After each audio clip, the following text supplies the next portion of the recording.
আসসালামু আলাইকুম। আপনারা সবাই আছেন ভালো?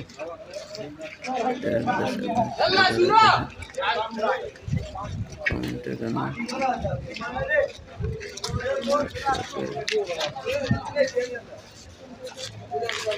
এর মতো পরিস্থিতি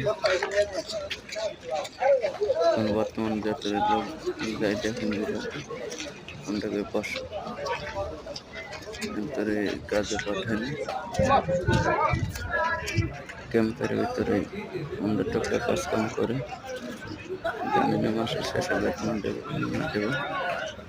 ফোনে নেট নাই, ফোন দাও তো কায়দা নাই। একজনের কাছে একটু হটস্পট নিছি, ওটা হাতে পাই দুইটা, তাও 5 মিনিট কাল লাগা। দেশের বাইরে আসি আগের জায়গায়, এখনো যাইনি অন্য জায়গায়। জানি